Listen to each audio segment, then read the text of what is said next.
लखनऊ से बड़ी खबर है। निकाय चुनाव पर हाईकोर्ट के फैसले के खिलाफ आज सुप्रीम कोर्ट में अर्जी। आज यूपी सरकार की ओर से दायर होगी एसएलपी और रिपोर्ट आने के बाद चुनाव कराने का आग्रह करेगी यूपी सरकार। ओबीसी आरक्षण के लिए बने आयोग की रिपोर्ट का हवाला देंगे। सरकार ने 5 सदस्यीय ओबीसी आयोग का गठन भी किया हुआ है। ये बड़ी खबर। निकाय चुनाव पर हाईकोर्ट के फैसले के खिलाफ आज सुप्रीम कोर्ट में अर्जी यूपी सरकार देगी। आज यूपी सरकार की ओर से एसएलपी दायर की जाएगी सुप्रीम कोर्ट में। रिपोर्ट आने के बाद चुनाव करवाने का आग्रह यूपी सरकार करेगी।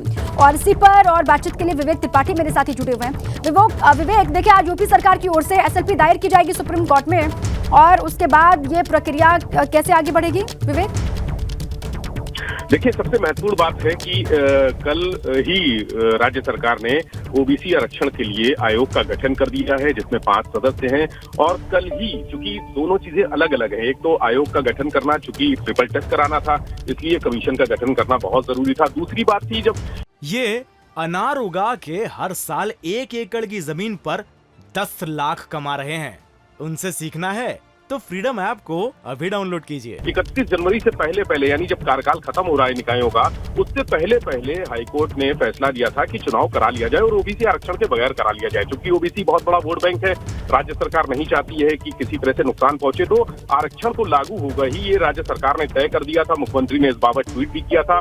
और अब एसएलपी दाखिल की जाएगी हाईकोर्ट के उस फैसले के खिलाफ जो उन्होंने कहा था कि 31 जनवरी के पहले, जब निकायों का कार्यकाल खत्म हो, उससे पहले चुनाव की प्रक्रिया पूरी कर ली जाए। तो अब एसएलपी कल दिन भर जो नगर विकास विभाग के अधिकारी हैं, राज्य सरकार के विधि विभाग के अधिकारी हैं, वो दिन भर यहाँ से लेकर लखनऊ से लेकर दिल्ली तक एसएलपी तैयार करने में जुटे रहे। जो लखनऊ में उत्तर प्रदेश के अपर महाधिवक्ता हैं विनोद शाही, उन्होंने बताया कि दायर तो हो जाएगी, क्योंकि आज इस समय कोर्ट की छुट्टियां चल रही हैं जाड़े की।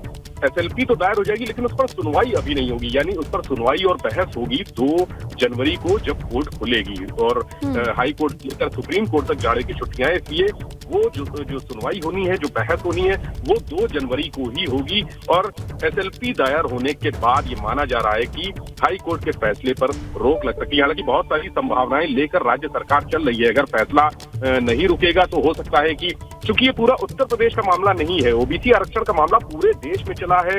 और जिस तरह से बहस हुई थी हाई कोर्ट में, दोनों पक्षों में जो याचिकाकर्ता हैं और जो राज्य सरकार के अधिवक्ता हैं, उन्होंने तमाम राज्यों का हवाला भी दिया था। तो उच्च न्यायालय का जो फैसला है यहाँ उत्तर प्रदेश के हाई कोर्ट का, वो सर्वोच्च न्यायालय के फैसले की लाइन पर होगा या नहीं होगा। हो सकता है कि एसएलपी सुप्रीम कोर्ट खारिज कर दे, क्योंकि ये पूरे देश का मामला है, इसलिए खारिज हो सकती है। लेकिन अगर खारिज होती भी है तो जो सुप्रीम कोर्ट है वो केंद्र सरकार कोई लोकसभा में ऐसा बिल प्रस्तुत कर सकती है जिससे कोई रास्ता निकल ठीक है विवेक, बहुत सारी संभावनाएं हैं जिसको लेकर कयासबाजियां भी चल रही हैं, लेकिन सुप्रीम कोर्ट का रुख क्या होगा इस पर भी लगातार नजर है। और इसी बीच में आज का दिन अहम हो जाता है।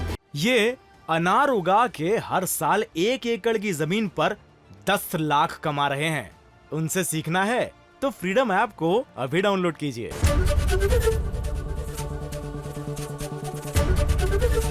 एबीपी गंगा, खबर आपकी, जुबान आपकी।